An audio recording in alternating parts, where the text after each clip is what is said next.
राजधानी भुवनेश्वर प्रबल वर्षा संग घड़घड़ी देखा मिली। राजधानी में दीपर 2टारू संध्या 5टा पर्यंत वर्षा देखा मिलता। बर्तमान वर्षा कमी बेले एवं भी घड़घड़ी जारी रही।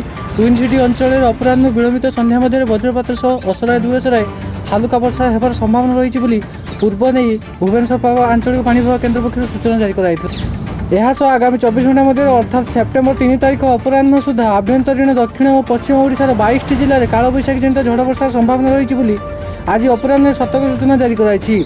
सूचना अनुसार संप्रति राज्यर ओडिशा पश्चिम केन्द्रीय बंगोपसागर पार्श्ववर्ती समुद्र मध्यस्थ वायुमंडल में एक घूर्णिबलय सक्रिय रही। अन्यपक्षे सेप्टेम्बर 3 तारिख बेलू उत्तर बंगोपसागर आउ एक घूर्णिबलय सृष्टि होबार संभावना रही।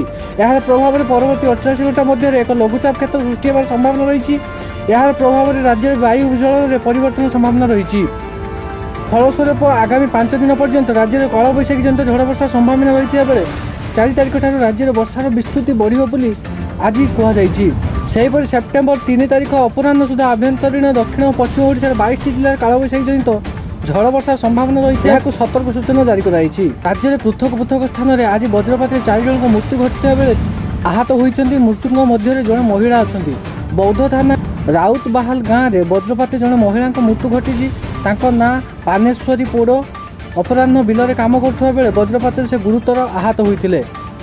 सेहीपरि खुर्दा जिला बाणपुर थाना नीलाद्री परांग गाँव में वज्रपात जड़े युवकर मृत्यु घटी बेले 3 जन गुरुतर आहत होती बाणपुर डाक्तखाना भर्ती कराई। अन्यपटे बंगोपसागर पार्श्ववर्ती समुद्र मध्यस्थ वायुमंडल एक घूर्णिबलय सक्रिय रही। अन्यपक्षे सेप्टेम्बर 3 तारिख बेलू उत्तर बंगोपसागर आउ एक घूर्णिबलय होबार संभावना रही।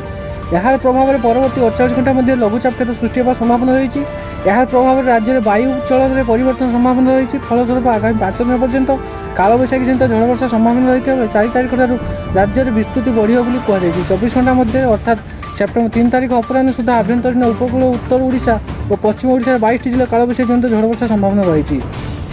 जारी सतर्क सूचना अनुसार 24 घंटा मध्य अर्थात सेप्टेम्बर 3 तारिख रविवार अपराह सुधा राज्य में 22टी जिले कालबैशाखी जनित संभावना रही। राज्य में बालेश्वर भद्रक जाजपुर केन्द्रापड़ा कटक जगतसिंहपुर पुरी खोर्धा नयागढ़ गंजाम गजपति मयूरभंज केउझर कंधमाल बौद्ध अनुगुल ढेंकानाल मालकानगिरी कोरापुट नवरंगपुर रायगड़ा जिले केतेक स्थान में वर्षा होबार संभावना रही। सेहीपरि एही समय केउझर जाजपुर केन्द्रापड़ा जगतसिंहपुर कटक ढेंकानाल नयागढ़ बौद्ध कंधमाल और कलाहांडी प्रभृति 10टी जिले में 1-2 स्थान में प्रबल वर्षा होबार संभावना रही।